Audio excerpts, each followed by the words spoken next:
Caregiving can sometimes feel like an impossible struggle. Caregivers may be torn between taking care of loved ones and trying to maintain balance in life. The good news is that it doesn't have to be that way. The Caring Generation with host Pamela D Wilson is here to focus on the conversation of caring. You're not alone. In fact, you're in exactly the right place to share stories and learn tips and resources to help you and your loved ones. So now, please welcome the host of The Caring Generation, Pamela D Wilson.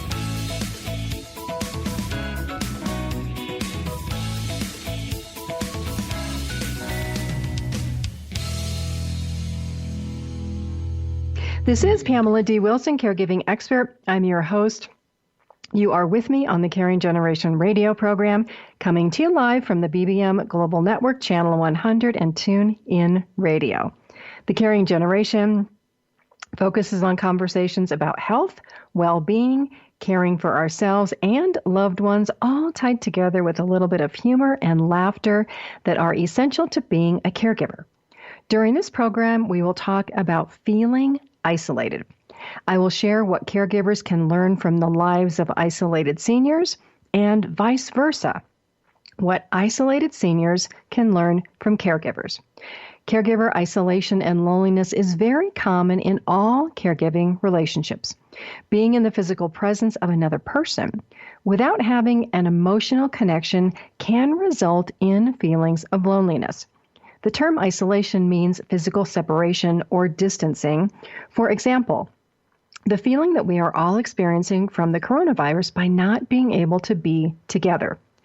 Caregiver isolation and loneliness, they're two different experiences, and they're different between caregivers and isolated seniors or lonely seniors. Because caregiving can be all-consuming, caregivers can also experience what's called caregiving burden, which is the emotional, social, financial, relationship, and other negative effects of being a caregiver. Our guest for this program is Dr. Elizabeth Barnett. She is an expert and trainer in an evidence-based communication style called motivational interviewing. She will demonstrate this technique of motivational interviewing related to the subject of caregiving conversations to reduce caregiver burden. Dr. Barnett has published multiple peer-reviewed journal articles on the application of motivational interviewing and has developed online videos and practice models. She joins us in the next segment of this program. Let's talk more about isolated seniors and how isolation happens.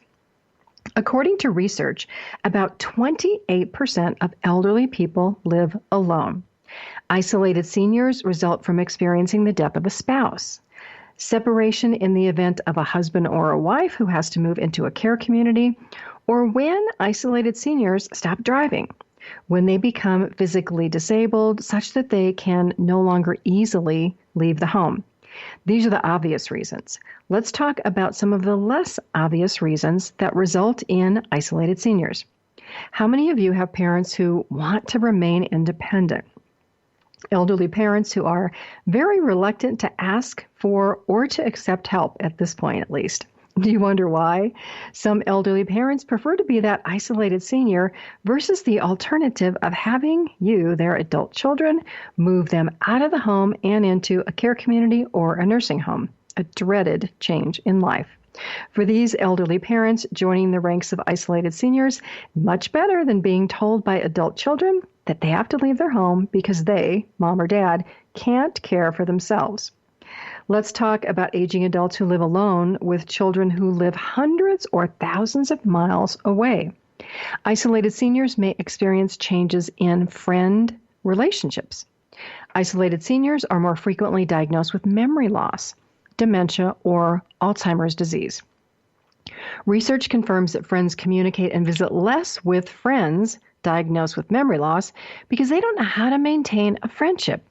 This is similar to adult children who say about a parent diagnosed with Alzheimer's disease, well, mom or dad doesn't remember me. Why should I visit? On the other hand, friends say, well, why bother talking to somebody who has Alzheimer's disease? They won't remember anyway. Other responses are, well, I guess you can't do this anymore. This could be attending a social group or singing in the church choir. It's as if society People, friends dismiss a person with memory loss as not being useful anymore, just as the healthcare system can look at the elderly who they believe may not deserve medical care or treatment. Isolated seniors diagnosed with Alzheimer's might begin socially distancing themselves from friends and activities because they are worried about their behaviors, worried about their memory, worried about doing or saying something embarrassing that they might not remember. Other situations of isolated seniors occur when a neighborhood where mom or dad has lived for 40 years has changed so much that that neighborhood may no longer be viewed as safe for outings unless mom or dad goes with a middle-aged child. You may live in a safe neighborhood today that may be very different in 20 or 30 years. One of my clients walked several blocks to the grocery store for years. It was close to her home. One day she was knocked over to the ground by a group of young boys who attempted, quite unsuccessfully, to steal her purse. She was quite strong. That fright, however, meant that from that day forward, she was afraid to go out of her house alone. The apartment manager began helping my client order groceries online, and she recognized that she had the beginnings of memory loss. This event resulted in my client befriending other isolated seniors who lived in the same building who also needed a little bit of help. My client in her younger days, fearless, socially active, she attended parties, she threw parties for hundreds of people. Now, in her mid-80s, she was scared to death to leave the safety of her apartment. How many of you have elderly parents in this situation where the environment where they live have changed? Or they may have been in a car accident or another accident. They're afraid to leave their home. Many adults, especially in large cities, might live in high crime zones. I lived in the Los Angeles area, Venice Beach, in the mid-1990s. My experience with isolated seniors was becoming involved at a volunteer program at Daniel Freeman Memorial Hospital in Marina del Rey. The goal of that volunteer program was to connect isolated seniors with visitors. I was paired with a very sweet woman named Billy. She lived in a high-rise. Because of her health, she was an isolated senior. Her brother drove to see her once a week to bring groceries. The only other people that she saw were me and healthcare providers who visited her home.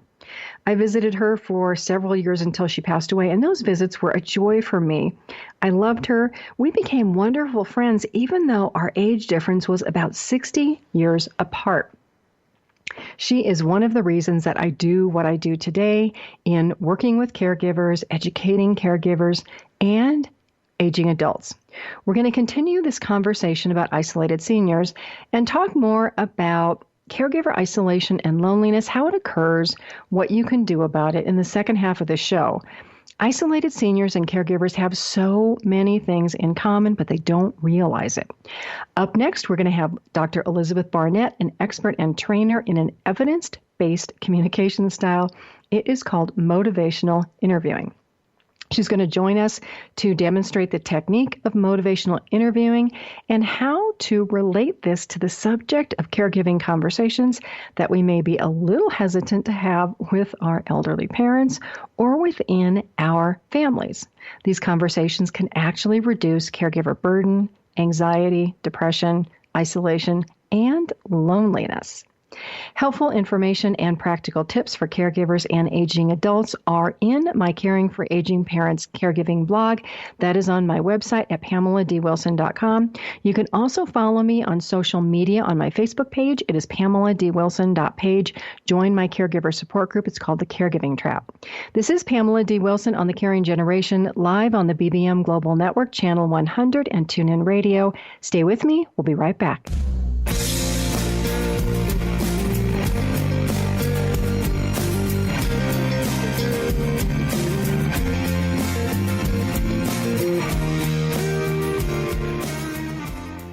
Dr. RC will share extraordinary resources and services that promote educational success, as well as making a difference in the lives of all social workers, as well as the lives of children, adolescents, and teens of today. She will have open discussions addressing many of the issues that we face about our youth and how being employed in the uniquely skilled profession of social work for over 18 years has taught invaluable lessons through her personal experiences. She will also provide real-life facts, examples, examples, and personal stories that will confirm that why serving as a child advocate is extremely beneficial when addressing the needs of the whole child. Listen live Saturdays, 10 a.m. Eastern on the BBM Global Network and tune in radio as Dr. RC will provide thought-provoking information that will empower, encourage, and strengthen students, families, and communities across our nation. You can also visit her at soarwithkatie.com. The opiate epidemic has reached crisis levels, and with so many families affected by addiction, opiate-related drug overdoses, and death, the time is now to have a real constructive conversation about addiction that could lead to better prevention, treatment, and recovery. Alan Charles, author and keynote speaker on drug abuse and prevention, presents The Alan Charles Show. Alan brings a message of hope, sharing his unbelievable story of surviving a 24-year addiction to cocaine and highlights from his memoir, Walking Out the Other Side, an addict's journey from loneliness to life. His raw honesty and courageous heart breaks the stigma of addiction and offers a unique perspective into the mind of an addict. Join Alan each week as he brings his listeners to a true understanding of the grip of addiction. It is only with this understanding that we can begin to heal. The Alan Charles Show, Thursdays at 9 p.m. Eastern on the BBM Global Network.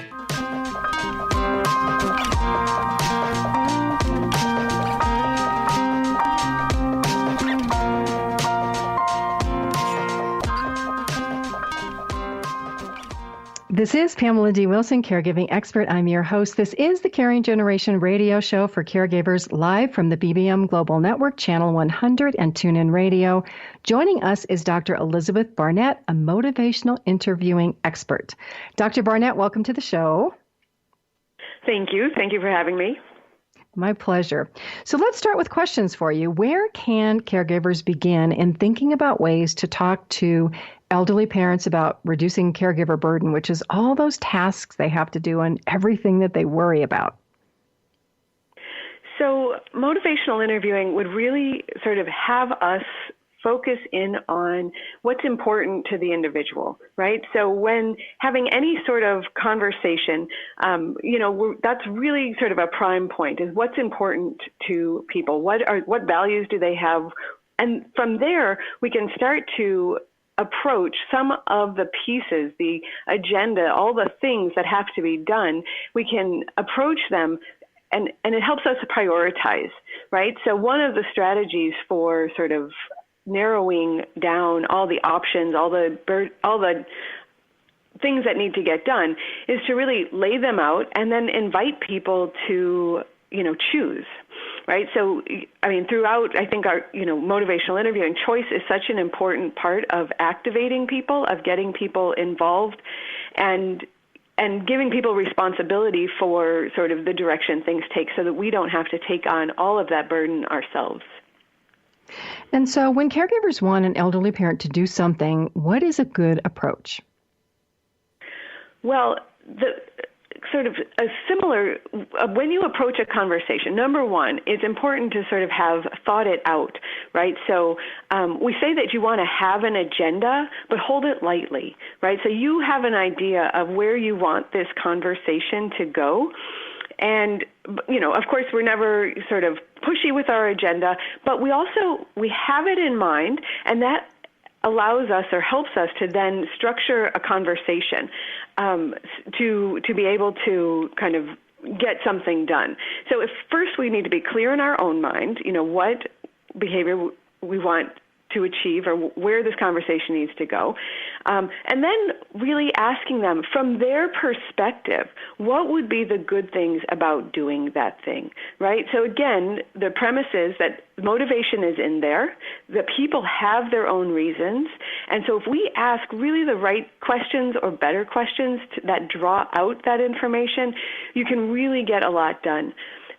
I haven't mentioned this yet, but the big picture with motivational interviewing is we have to stop telling people, right, what needs to be done, what should be done, why it should be done, what the benefits would be, and instead get people to tell us, right, trusting that, some of the stuff they know, it's in there, and if we can avoid doing things that sort of shut down a conversation, right, we can actually draw it out of them. So let me give you a specific example, and you can model this. So let's say a caregiver is worried about a parent bathing or showering because they've fallen. The parent doesn't have good balance, and they're worried something's going to happen. How would you start that conversation? The first thing I would do is I would give them advance notice before jumping into the talk. So I might say something like, I'm going to be over here this tomorrow, and I'm hoping we can have a conversation about bathing. I know, in the past we've tried to talk about this, and maybe it hasn't gone that well, but I'm hoping we could talk about it again. Right? So some advance notice. Another thing I would do is I would set a time frame. How long should they expect that conversation to go on for? So conversations that we really don't want to have or we've had in the past, the shorter they are, the better, in a sense, right? It allows people to really be present. So if I said to someone, just for 5 or 10 minutes, I promise that's all, we'll talk about this, right? That enables somebody to show up in a conversation with the attitude like, okay, I can do this for 10 minutes. Another thing I would do is I would then I would share my concern, right? So calmly and succinctly, this is, again, for planning ahead. And if I can, I want to tie my concern to maybe something that the doctor said, right? So once I've done all that, so maybe I might say, I know how important it is to you to stay at home, and the doctor's worried that you might fall in the bathroom if you don't get stronger and your balance doesn't improve, right? So I'm tying my concern to the doctor's concern. And then the last thing that I want to do is just ask them, what do you think of that? Allow them to react to the concern, right? Get them, give them an opening and an opportunity to sort of have their own reaction to it. So that's how I would approach in many, many conversations, I would approach that way. And then let's say they try this, but the elderly parent just shuts down the conversation and refuses to talk about it. And maybe it's a different subject. Maybe it's about diabetes or self-care or counting carbs. And we're going to head out to a break. So if you want to start the answer to this question, we can finish it after the break. Okay. So I would say there's really two things. And one is, like I was just saying, you want to set up that conversation for success, right, by giving them advance notice, setting a time frame, being succinct in what you want to say. Sometimes we say too much, and that can ultimately cause us problems in the end. And then the other piece is to truly understand why. Really have some empathy for their perspective and their position. What is it about, where are they at with their diabetes? It may look to us like they're not taking care of it, they're not worried, they're not concerned.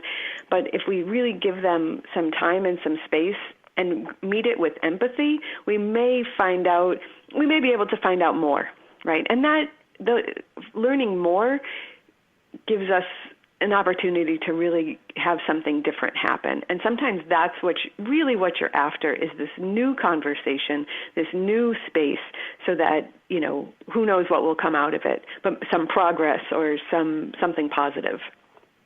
Well, and that's great advice, because sometimes, to your point, I do think caregivers, we babble on so much and we're not as empathetic as we should be. Yeah. Listeners, we will continue our conversation with Dr. Liz Barnett, an expert in motivational interviewing and having difficult conversations, after this break. The podcast of this radio program for caregivers, it will be on my website in about a week at PamelaDWilson.com on the page called The Caring Generation. This is Pamela D. Wilson. You are with us on The Caring Generation, live on the BBM Global Network, Channel 100, and TuneIn Radio. Stay with us. We'll be right back.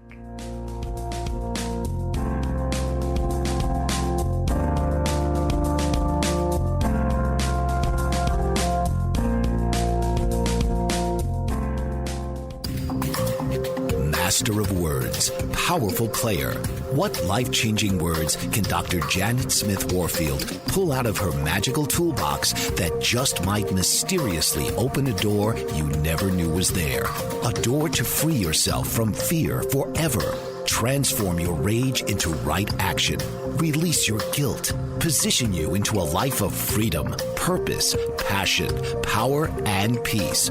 All quite suddenly, unexpectedly, and almost miraculously, with no effort on your part. Join Dr. Janet every Monday at noon Eastern on Dancing with Words, Dancing with Wisdom on the BBM Global Network as she and her guests show you how words map our experiences, immersing you in a sound bath that relaxes your muscles, opens your mind, and supports you in co-creating your extraordinary life. Have you ever felt like no one is listening, or you're not getting the honest attention you deserve? Do you even know the kind of attention you want or need? You are not alone. Alice Aspen March is here to help. Thanks to Alice, through her epiphany and research over the word attention, there are solutions to the attention dilemma.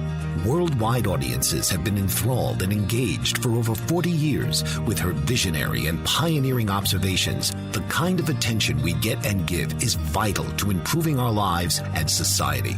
Alice and her weekly guests review game-changing insights for transforming and improving our understanding of attention, providing techniques for creating healthier and empowering behavior. Get a new perspective on a mainstream word.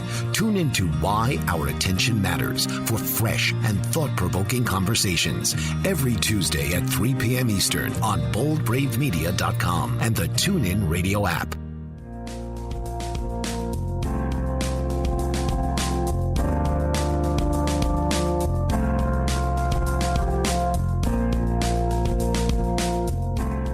This is Pamela D Wilson, caregiving expert. I'm your host for the Caring Generation on the BBM Global Network, Channel 100 and TuneIn Radio. We're back for more on the subject of caregiving conversations with Dr. Liz Barnett. Dr. Barnett, another question that I get from caregivers all the time is how can they have a conversation with a parent or a spouse who is apathetic? The parent or the spouse just doesn't care. They don't want to share any responsibility, and they're not taking care of themselves, and they expect the caregivers to do everything. So my first thought, based on that question, is to avoid using the word apathetic or anything that might sound judgmental, right? People, as soon as something that sounds judgmental might occur in a conversation, right, people get defensive and people start to shut down. But basically, you would use the same approach that we were discussing a minute ago. So the key to activating people in their own care is engagement in the conversation, right? So engagement in a conversation comes from doing things that evoke collaboration, respecting their autonomy, giving choices. And then the opposite of that is also true. There's so many things that we can do that precipitate disengagement from a conversation. So telling people what to do or being perceived as judgmental is the first, step to getting people to really disengage.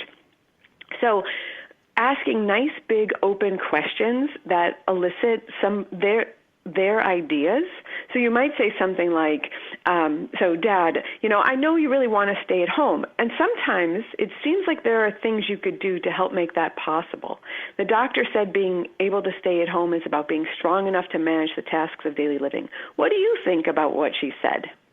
Right? So there's that succinct, you're putting the problem out there in a non-judgmental way. Even those words like sometimes it seems, as opposed to you never do anything, that kind of language allows somebody to engage, right? And then that nice open question, what do you think about what the doctor said, right? Invites them to talk and lets them do the work of assessing or sorting out, making meaning of the conundrum that they're in. So the coronavirus has been with us for a while. I think it's going to be with us for a while. A lot of changes in the lives of caregivers and the elderly, including children who really can't go visit their parents. How can everybody learn to talk about this and accept these changes? Oh, that's so important because some of the changes are so huge, right? So again, this is where we come back to empathy. So motivational interviewing, sometimes I call it the heart of motivational interviewing, is reflective listening, right? It's the ability to just hear somebody, right? Not to comment on it, not to express our feelings about it, just to be able to listen. So if you have one of these conversations, or if one of these conversations needs to happen, it's really being able to hear kind of where what it all means to them, what they're worried about, what their concerns are, and then eventually also to be able to steer, right? So we start really by listening and being non-judgmental and with somebody, and then hopefully we can start to direct the conversation to something, more accepting, like, we know it's really hard, and we're going to do the best we can to come and see you, or to use technology to see you. But it always starts off with some really good listening. And how can both parties become more resilient? Because, we're having like ups and downs. It's like first everything's open, then it's closed, then we can go visit, then we can't visit. How do we become, I guess, more accepting of all this and then not really react if parents are complaining about things? So one thing I like about reflective listening is it's sort of the antidote, right? So that you don't react. As long as you're just listening, you won't be doing all those other things. So I would say, if somebody's complaining, you can always just listen, right? And it sort of needs to be, and we'd all be better off if it was really the go-to skill. Rather, for most people, what tends to happen is we react, we comment, we share our opinion, and that just sets off a little cycle. So really learning to listen is the key to getting through those kinds of situations where what you're hearing may not be particularly productive or helpful, or it's repetitive, but really just the ability to just actually hear it and not react to it is the key to that. And then to your point earlier, I'm going to kind of loop back around. So let's say we're listening and we don't want to say anything negative. It would be asking a question like, well, what do you think about this? Or sometimes this happens. Is that kind of how we wrap that around? Yeah. Right. So again, big open questions. Invite them to tell you, and then just be really curious about the answers. It's really a very loving and respectful thing to do, is to ask a big open question and be truly interested in their answer and not always feel like we have to solve the problem. I've been thinking a lot about, that stress often comes from taking on too much responsibility for what fundamentally is the other person's responsibility, right? So motivational interviewing, when people start to learn it and use it, one of the things that they talk about is feeling less responsible for the other person's change. And, that doesn't mean less caring about the other person's change, but just less responsible. And it kind of frees people up. I think that is a great idea. So on your website, you have this wonderful resource, and it is called 7 Secrets for Having Difficult Conversations. Can you talk a little bit about that and then give your website address where caregivers can find it? Absolutely. So some of what's in there I have already mentioned. It's things like setting that time frame or giving people advance notice before you want to have a difficult conversation. So there's a few other ones that didn't come up in our conversation, so they should definitely check that out. So my website is www.drlizbarnett.com. So that's DRLIZBARNETT, so drlizbarnett.com. And right on the front page, there's a button to click to get the 7 secrets. So if they do that, they'll be asked for an email address, and then that'll just get delivered to them in their email box. Perfect. Any other last-minute advice you want to give out before we have to head out to a break? Well, I think the last thing I would say is about, activation, and that activating people starts in conversation. So if you want someone to be more activated, it's really going to begin inside of the conversation that you're having. So that's where some of the things that I'm talking about, giving the, advance notice, the time frame, the giving people choice, being clear, that can really be helpful to get people activated. And a lot of sort of the reflective listening comes from Carl Rogers, who believes that people would move in the direction of health or make better choices under the right conditions. And so then it becomes our job just to create the conditions. It's not our job to get people to do stuff. It's not our job to fix things. It's our job to create the conditions where people will decide to change. And we really can do that if we can create a non-judgmental environment. Perfect. Dr. Barnett, thank you so much for joining us. Listeners, you can share, like, and follow The Caring Generation on your favorite podcast apps like Apple, Google, Spreaker, Spotify, Stitcher, Pandora, iHeartRadio, CastBox, Amazon, Alexa, and more. This is Pamela D Wilson, your host on The Caring Generation, live on the BBM Global Network, Channel 100, and TuneIn Radio. Stay with me. We'll be right back.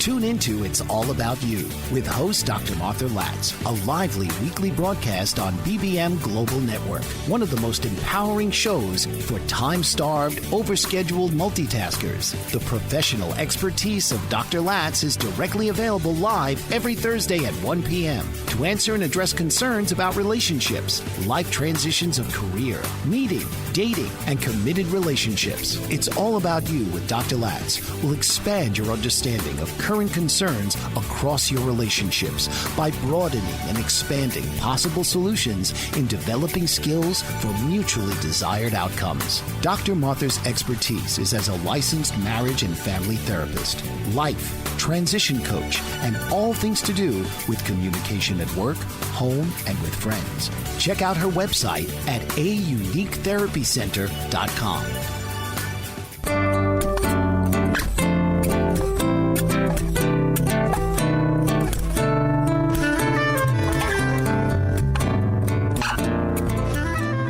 This is Pamela D. Wilson, caregiving expert. I'm your host. You're listening to the Caring Generation radio program for caregivers and aging adults, live from the BBM Global Network, Channel 100, and TuneIn Radio. The Caring Generation focuses on the conversation of caring, giving us permission to talk about aging, the challenges of caregiving, health, and everything in between. How is everybody? Are you feeling isolated? Earlier in the program, we talked about isolated seniors and factors that contribute to social isolation for the elderly. Let's shift to the idea of caregiver isolation and loneliness. As you might imagine, the reasons for caregiver isolation may be very different from the reasons for isolated seniors. Isolation is being physically distant. That's called social isolation. Loneliness, very different. Here's a quote from a lonely senior. Isolation is being by yourself. Loneliness is not liking it. How many of you like being alone with yourself without anybody else around? I know people who enjoy a lot of this me time. I know other people who go crazy when they're alone or isolated. They can't do it. Statistics confirm that caregiver isolation and loneliness can result in greater health concerns like heart disease, depression, memory loss, and other conditions. The experience of caregiver isolation and loneliness also can result in longer healing times and more frequent illnesses. Caregiver isolation and loneliness, it has far-reaching impacts. Between 40 to 70% of family caregivers experience depression caused by caregiver isolation and loneliness. Working caregivers can feel more isolated and lonely. What was your life like, BC, before caregiving? You may have been building a career, loving your job, spending weekends with friends, a lot of social activities. Today, you're juggling work and caregiving. You're trying to hold on to your job. Your mind might be distracted with all of those tasks to care for an elderly parent. You don't even remember what a free weekend was like. You don't have time for social activities or even maintaining relationships with friends. Some adult children and spouses provide 24-hour care, which means that they can't even leave the home unless somebody comes into the home to provide that break. Caregiver isolation and loneliness have significant impacts on caregiver well-being, as many of you know. Caregivers can just become so tunnel-visioned and focused on caregiving that everything else outside of that disappears. Add to caregiver isolation and loneliness the similar experience of isolated seniors. There's this feeling of being invisible. Aging adults tell me that they feel invisible in some social situations, like shopping at a store where they might be ignored by the clerks because the clerks say, well, old people come in here and they don't buy anything. Caregivers tell me that they feel invisible because their coworkers, bosses, and friends have no idea about the caregiving experience. Even today, when people ask what I do and I talk about caregiving, some people who are not caregivers will acknowledge the possibility of having to care for elderly parents, but they have no idea what might happen. That comes as a total surprise. According to a study by the AARP Public Policy Institute, 6 in 10 family caregivers are working. Half of these, 51%, are employed caregivers, workers. They are age 50 and older. On average, all of these caregivers, 21 hours a week of unpaid care to sick or aging family members, in addition to that 40 or 50 hours a week of holding down a full-time job. No wonder they're exhausted. 30% of all caregivers are millennials. Millennials are more likely than caregivers over age 50 to report being fired from a job or receiving a warning about their performance or work attendance as a result of being a caregiver. Those statistics take me back to the question of why don't corporations support working caregivers? HR departments support childcare, family care, and other programs, but not yet do many support caregivers of the elderly who are growing in numbers. How do isolated seniors link with caregiver isolation and loneliness? What can they learn from each other?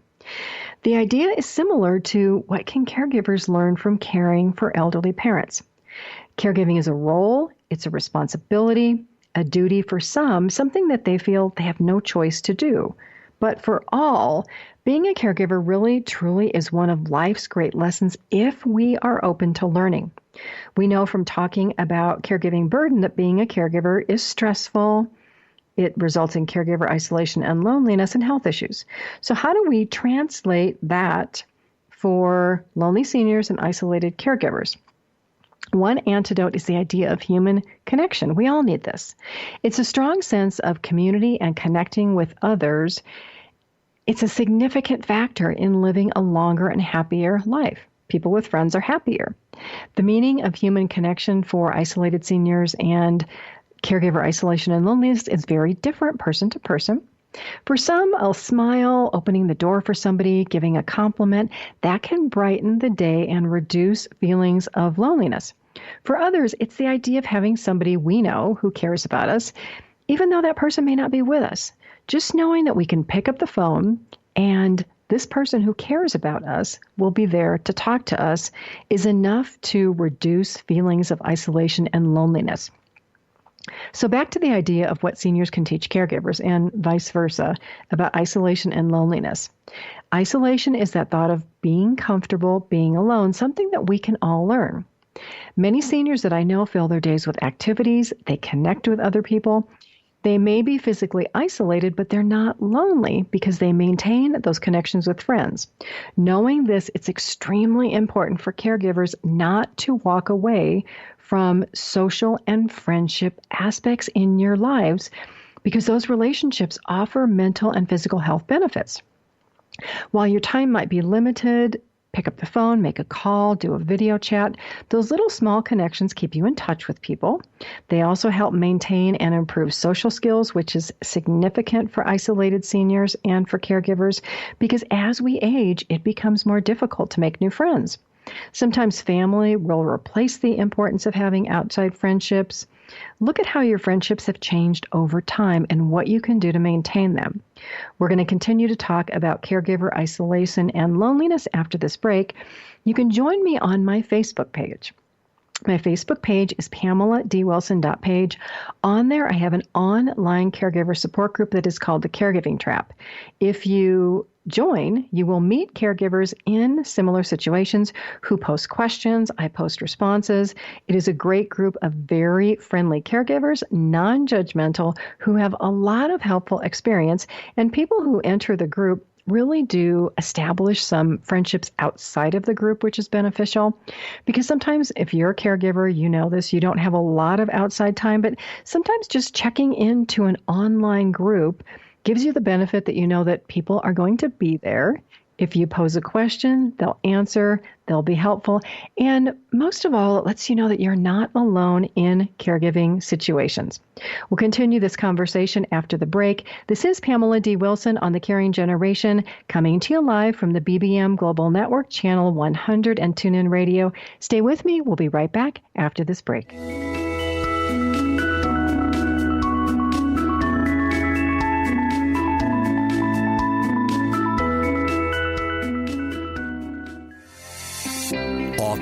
Radio show host and coach John M. Hawkins reveals strategies to help gain perspective, build confidence, find clarity, achieve goals. John M. Hawkins' new book, Coached to Greatness, Unlock Your Full Potential with Limitless Growth, published by iUniverse. Hawkins reveals strategies to help readers accomplish more. He believes the book can coach them to greatness. Hawkins says that the best athletes get to the top of their sport with the help of coaches, mentors, and others. He shares guidance that helps readers reflect on what motivates them, rediscover and assess their core values, philosophies, and competencies, find settings that allow them to be the most productive, and track their progress towards accomplishing goals. Listen to John Hawkins' My Strategy, Saturdays, 1 p.m. Eastern on the BBM Global Network and TuneIn Radio. What if there were a super tiny device that could diagnose the brain and is smaller than a single human hair? What if you could see inside the brain to help an epilepsy patient during surgery or to help the fight against Parkinson's disease?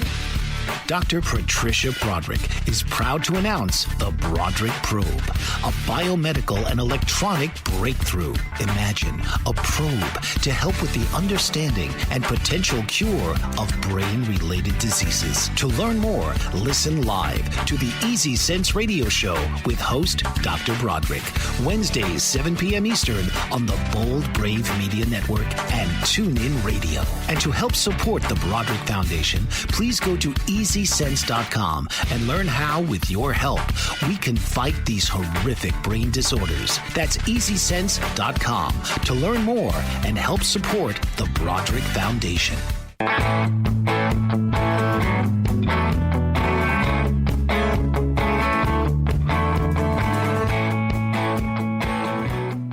This is Pamela D Wilson, caregiving expert, author, and speaker on The Caring Generation, coming to you live from the BBM Global Network, Channel 100, and TuneIn Radio. Information for corporations and human resource departments about caregiving, training, and education on-site, online, with webinars, caregiving video conferencing, and virtual training programs are on my website at PamelaDWilson.com. What do we do about senior isolation and caregiver isolation and loneliness? There are two parts to reducing loneliness. Both involve cultivating and growing our social skills. Let's talk about social skills first. Social skills help us to improve human connections, and they reduce that isolation and loneliness. When caregivers become isolated or exhausted, our body language can show frustration, and it can take over our personal interactions. What's the risk here? Research confirms that human interaction when we are together with other people is 55% body language. If you're an exhausted caregiver, what do you look like? How do you appear to other people? Human interaction is 38% voice and 7% the words that we speak. Does that surprise you? What does an isolated and lonely caregiver look like? Do you need to hear spoken words, or can you tell if a person is depressed by the way that they appear and the tone of their voice, which usually isn't light or uplifting? What about elderly parents or a senior? Is it the same? People who experience caregiver isolation and loneliness, I say they lack that spring in their step. They are definitely not laughing, not smiling, not taking an interest in other people, or really engaging in thoughtful conversations. If you want to shift from caregiver isolation and loneliness, or being in that group of isolated seniors, it's time to pay attention to your appearance, the way you appear to others, and your connection and social skills. Over time, especially if we experience that caregiver isolation and loneliness, we can lose our friendship-making skills. Think about this. When was the last time you made a new friend, a really good friend? Good friends, they are blessings from up above. Caregiver isolation and loneliness can result in that lack of companionship. It can result from feeling disconnected from other people and being too busy to invest time in ourselves. Recognizing this today can help caregivers avoid becoming that lonely or isolated senior years into the future. So a couple of basics that work for everybody, for lonely seniors, isolated and lonely caregivers. Think about this. What if you made one phone call a week to connect with a friend? Just one call a week to maintain that existing relationship. How does that sound? Easy? Difficult? What if you did this for just 5 minutes, 10 minutes? Can you work that into your schedule? Do you even know who you would call? Can you make a plan for one person a week for the next 4 weeks? Then think about making new friendships. Are there people in your life who have invited you? They said, oh, let's plan to get together. Call me. Yet you never say yes. You never reciprocate. You never make any plans. Those people, they are potential good friends for you. Think about what you could have in common with this person. What shared interests might you have? This topic is especially important for men who research shows as they age, elderly men have less frequent contact with their children and other family members versus elderly women. Elderly men are less likely to seek medical care or use any other types of support services. So knowing this, young caregivers, the elderly, what can you do today? What can you do if you're a male caregiver? Research also shows that men prefer groups that focus around career or sporting activities, veterans or service organizations, getting together to watch or participate in sports, golf, bicycling, boating, other activities, fishing. Caregiver isolation and loneliness can be reduced by accepting an invitation or extending an invitation to someone to focus on some common interests. You might wonder, how much time does it really take to make a good friend? I compare this to growing a garden. You plant a seed, the seed sprouts, it grows. You have to water it. You have to give it some attention. Let me share some research that might put caregiver isolation and loneliness into perspective for busy and working caregivers and isolated seniors. This is from a research study from the University of Kansas by Jeffrey Hall. He is going to be an upcoming guest on this show in a couple of weeks. His research shows that it takes 40 to 60 hours to build a casual friendship, 80 to 100 hours to get used to the next level of friendship, and more than 200 hours spent with somebody to be a really good friend. When you think about this, the time might be substantial, but remember when you were young, you made a lot of friends. You invested a lot of time in friendships. We can make new friends. We're going to continue this conversation after the break. This is Pamela D Wilson, caregiving author, expert, and speaker. This is The Caring Generation, live from the BBM Global Network Channel 100 and TuneIn Radio. Stay with me. We'll be right back after this break.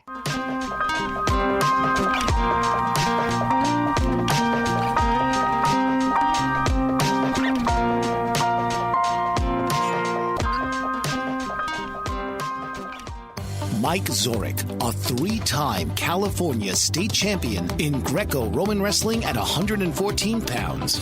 Mike, blind since birth, was born in Hartford, Connecticut. He was a 6-time national placer, including 2 seconds, 2 thirds, and 2 fourths. He also won the Veterans Folk-Style Wrestling twice at 152 pounds. In all these tournaments, he was the only blind competitor. Nancy Zorich, a creative spirit whose talents have taken her to the stage and into galleries and exhibitions in several states. Her father, a commercial artist who shared his instruments with his daughter and helped her fine-tune her natural abilities, influenced her decision to follow in his footsteps. Ms. Zorich has enjoyed a fruitful career doing what she loves. Listen Saturday mornings at 12 Eastern for the Nancy and Mike Show for heartwarming stories and interesting talk on the BBM Global Network. Did you know that your beliefs create your entire reality, but it's the subconscious beliefs that do most of the creating? Belief shifter and life coach Shiraz can help you identify those limiting beliefs and eliminate them, often in a single session. Like it was almost instant, like I had relief right away. Creating better health, relationships, careers, and finances. Let Shiraz help you step out of safety and into awareness. Definitely something's happening. It's like a flow inside. You know, it feels good. Whether in person or online, Shiraz provides personal coaching, belief shifting. Visit Shiraz at energeticmagic.com or call 416-529-7429. Energetic Magic on the BBM Global Network, Tuesdays at 7 p.m. Eastern. Find your greater happiness. Be well. Be aware. Be magical.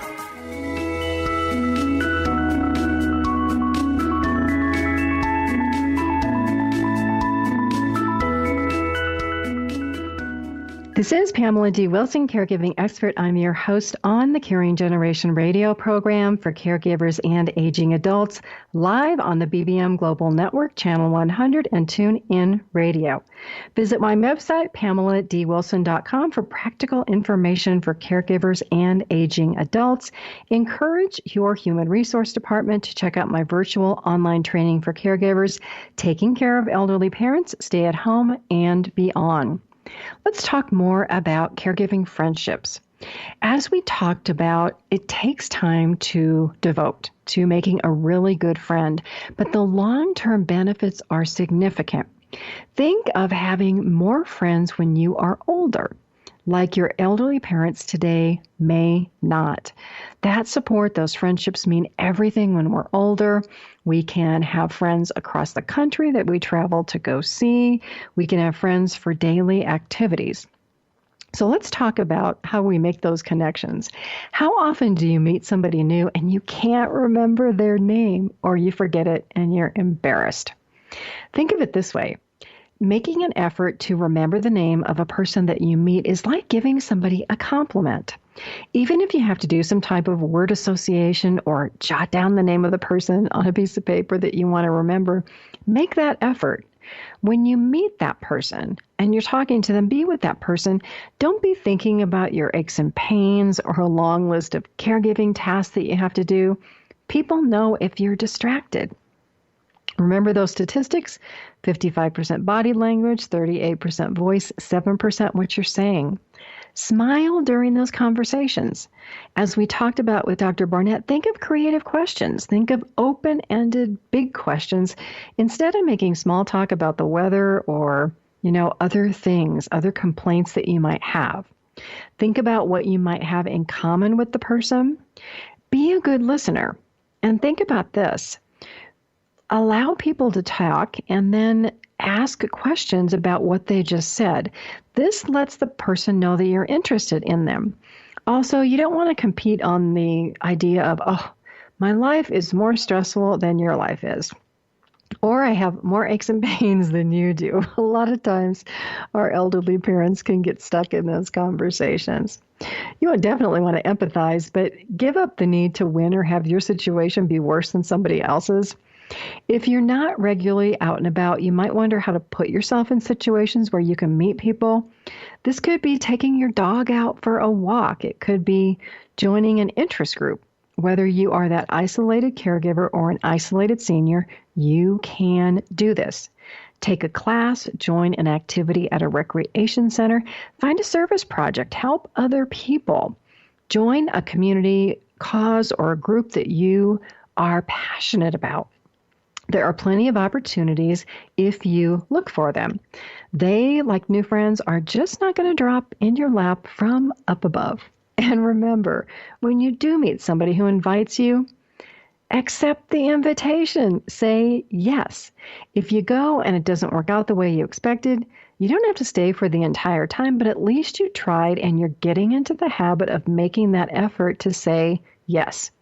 You never know. Friendships can begin under the most unusual circumstances. Take action today in small steps to alleviate that caregiver isolation and loneliness, knowing that it's going to take time. It won't improve overnight.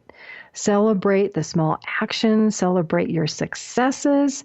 Start a relationship diary and say to yourself every day, I change the world around me by changing myself. I'm going to make small steps. Be good to yourself. Change negative thinking to positive thinking. Sometimes we do have to push ourselves to make those steps. Otherwise, nothing will change. Think about this. Do you want to be in the same situation that you are today, 1 year from now? Most of us would say absolutely not, but sometimes we're not sure how to make that change or how to get there. We have to create that change in our own lives to change our situation. Whether that's taking a class, joining a support group, finding a way to love what we do, maintaining existing friendships, making new friends. We have the power to change. Don't wait. Don't wait to start until you're in your 60s, 70s, or 80s, but also realize that it is never too old to invest time in yourself. Friendships, human connections, They can inspire us to get out of bed every day. They can improve our physical health, our mental health, and the quality of our lives. Take steps to improve your life today. There are a lot of things that you can do. Caregivers improve your work-life balance by asking for the help that you need from your families and the workplace. Caregiver support in the way of online support groups, online virtual training and programs. They exist. They're all on my website at PamelaDWilson.com. All you have to do is get there, click a couple of buttons, and you'll find a lot of help and support, which, by the way, it's also here every Wednesday evening on The Caring Generation. Invite your family, friends, and coworkers to join us. Next week, we'll be talking about guardianship. Dr. Bernardo Reyes is going to join us. He is a geriatrician. He's going to talk about sepsis. It is a deadly condition for older adults that actually can relate to the coronavirus, pneumonia, and urinary tract infections. Invite your family, friends, and coworkers to join us. I'm Pamela D. Wilson, caregiving expert, advocate, author, and speaker. God bless all of you caregivers. Thank you for the work that you do. Sleep well tonight. Have a fabulous day tomorrow and a fabulous week until we are here together again next Wednesday evening. Tune in each week for The Caring Generation with host Pamela D. Wilson.